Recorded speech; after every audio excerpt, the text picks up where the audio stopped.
Good afternoon all of you. देखिए, आज हम बात करते हैं आगे के चैप्टर की, जो कल हमने आपको मौखिक अभिव्यक्ति में पढ़ाया था, उसके आगे की आज हम बात करते हैं, जिसके अंतर्गत मौखिक अभिव्यक्ति की महत्व और आवश्यकता है। उसमें कुछ पॉइंट्स हैं, 4-5 पॉइंट हैं, वो आपको नोट करने होंगे। तो पहले पॉइंट की ओर हम चलते हैं। पहला पॉइंट है हमारा, मौखिक भाषा ही अभिव्यक्ति का सहज और सरलतम माध्यम है। नोट कर लीजिए इसको कि मौखिक भाषा ही अभिव्यक्ति का सहज और सरलतम माध्यम है। दूसरे पॉइंट की बात करते हैं तो है कि दैनिक जीवन के सभी क्रियाकलाप हमारी मौखिक अभिव्यक्ति में ही होते हैं। तीसरे पॉइंट की बात करते हैं हम कि मौखिक भाषा द्वारा ही बालक की जिज्ञासा शांत होती है, क्योंकि बालक के अंदर बहुत सारी जिज्ञासाएं आती रहती है, पता नहीं कौन सी बात कब आ जाए, तो हमें उसको ओरली ही समझाना है, मौखिक रूप से समझाना होता है। हर समय बालक कुछ न कुछ पूछता रहता है, तो हमें उसको मौखिक रूप से ही समझाना होता है। अगले पॉइंट की ओर देखते हैं हम कि मौखिक भाषा द्वारा बालक में बोलचाल की कुशलता आती है। मौखिक भाषा, बालक ज़्यादा से ज़्यादा बोलेगा, ज़्यादा से ज़्यादा वर्ड वो सुनेगा, ज़्यादा से ज़्यादा वर्ड उसके दिमाग में आएंगे बार बार, तो इसलिए मौखिक भाषा द्वारा बालक कुशलता हासिल करता है। तो इस 4 पॉइंट में चलो एक पॉइंट और ले लेते हैं कि मौखिक अभिव्यक्ति द्वारा क्लास में अध्यापक बच्चों को कभी कभार प्रेरणादायक कहानी सुनाता है, कभी अपने अनुभव सुनाता है, तो बच्चों को क्या मिलती है, उससे प्रेरणा मिलती है।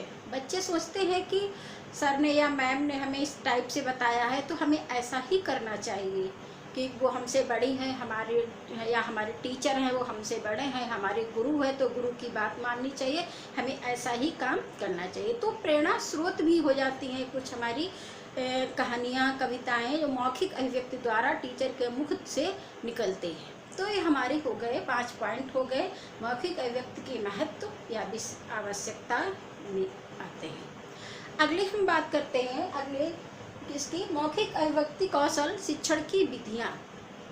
नोट करते जाएंगे कि मौखिक अभिव्यक्ति कौशल शिक्षण की विधियाँ कौन कौन सी होती हैं। पहली विधि की हम बात करते हैं, चित्र वर्णन विधि। देखिए, छोटा बालक होता है, बच्चा छोटा होता है, क्लास में फर्स्ट में या नर्सरी केजी में होता है, तो उसको चित्र दिखा करके वर्णन करवाया जाता है। जैसे घोड़ा दिखाया या गाय दिखाई, तो कहा जाता है कि अब गाय के बारे में आप इसको लिखिए कि गाय में आपने क्या क्या देखा, गाय के चित्र में क्या देखा, घोड़े के चित्र में आपने क्या देखा, शेर के चित्र में आपने क्या देखा, तो आप इसका वर्णन करिए अपनी कॉपी पर। तो बच्चा लिखेगा कि गाय के 4 टांगें होती हैं, 2 सींग होते हैं, ये पूंछ, तो ये चीज़ें वो चित्र देख के सीखेगा। तो चित्र वर्णन विधि के अंतर्गत ये शिक्षण विधि हमारी आती है। दूसरी लेते हैं कहानी या कथन विधि।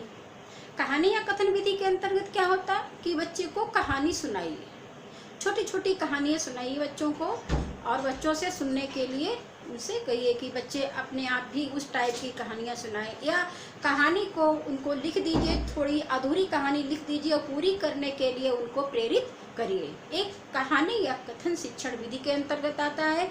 तीसरी हमारी विधि होती है कविता पाठ। देखिए, बच्चों को कविताएं कंठस्थ करने में, सुनाने में बहुत अच्छा लगता है, कहानियाँ सुनाने में या सुनने में बहुत मज़ा आता है, तो बच्चे कविताओं को बहुत जल्दी कंठस्थ कर लेते हैं, बहुत जल्दी याद कर लेते हैं। तो बच्चों को कविताएं सुनाना या उनसे सुनना, पहले उनसे बच्चों को कविताएं सुनाइए, फिर उनसे सुनिए। तो उचित गति लय के साथ बच्चों से कविता सुनवाइए, वाचन करवाइए, तो बच्चों के अंदर क्या होगा कि एक तो उचित गति लय आएगी, तो वो अच्छे से वाचन करने लगेंगे। अगला है आपका संवेद वाचन। संवेद के मतलब होता है व्यक्तिगत। तो संवेद वाचन विधि, संवेद वाचन विधि में क्या होता है कि बच्चा क्या करता है कि वो व्यक्तिगत रूप से झिझकता रहता है, कुछ अगर सुनने के लिए कहा जाए तो उसके अंदर झिझक होती है, वो सुना नहीं पाता है। तो सबसे पहले बच्चे को सामूहिक रूप से सुनवाइए, सामूहिक रूप से उससे वाचन करवाइए। उसके बाद में जब वो उसका हैबिचुअल हो जाए, उसकी आदत हो जाए बोलने की, फिर उसको धीरे धीरे व्यक्तिगत रूप से वाचन करवाएं। अगली है हमारी विधि अंत्याक्षरी विधि। बहुत ही बच्चों को अच्छी लगती है। इसमें बच्चों से कविताएं याद करने के लिए कहा जाता है और इसमें 2 दल बना दिए जाते हैं बच्चों के, और बच्चे कविताएं कहते हैं 4 लाइनें या 2 लाइनें। उसमें जो कविता का लास्ट अक्षर होता है उस पर अगले दल से उस पर बोलने के लिए, सुनाने के लिए कहा जाता है। तो ये बच्चे, इससे क्या होता है कि बच्चों के कल्पना शक्ति या बच्चों की स्मरण शक्ति, सबसे मेन चीज़ है कि बच्चों की स्मरण शक्ति इससे तीव्र होती है। अगली हमारी है वार्तालाप विधि। बच्चों से ज़्यादा छोटे बच्चों से बात करिए तो उनके अंदर झिझक नहीं रहेगी। वार्तालाप विधि द्वारा छोटे बच्चों से जब आप बात करेंगे तो वो सबसे बोलने में संकोच नहीं करेंगे, क्योंकि बच्चे सबसे ज़्यादा संकोच करते हैं। कोई आ जाता है तो छिप जाते हैं, बोलने से डरते रहते हैं, उनके अंदर डर एक रहता है। तो उनसे वार्तालाप करिए, नई नई बातें करिए, नई नई बातें उनको बताइए। अगली है हमारी भाषण विधि। जैसे बच्चों से कहा जाता है कि आज इस टॉपिक पे आपको बोलना है, तैयार होके आएंगे। सभी लोग तैयार करेंगे इस टॉपिक को। अब बच्चों से कहा जाता है कि सुनाइए आके, तो बच्चे अपनी जगह पे तो सुनाने लगते हैं, लेकिन जब उनसे कहा जाता है कि आप अलग से आकर यहाँ आके सुनाइए आके, तो बच्चों को डर लगता है और उनको बहुत सारी ऐसे शब्द होते हैं जो बच्चे बोल नहीं पाते हैं, डर जाते हैं वहाँ पे आगे। तो भाषण विधि द्वारा बच्चों की झिझक भी दूर होती है। और नंबर 2 है कि बच्चों बोलने के अभ्यस्त हो जाते हैं, बच्चों में कुशलता आ जाती है, धारा प्रवाह बोलने लगते हैं। क्योंकि बहुत लोग आपने देखा होगा कि बहुत पढ़े लिखे होते हैं लेकिन भाषण कला में वो शून्य होते हैं, और बहुत ऐसे लोग होते हैं जो बहुत कम पढ़े लिखे होते हैं लेकिन भाषण कला उनकी बहुत अच्छी होती है, बहुत कुशल होते हैं। तो एक ऐसे होता है अभ्यास द्वारा, धीरे धीरे अभ्यास करते करते वो उसमें कुशलता हासिल कर लेते हैं।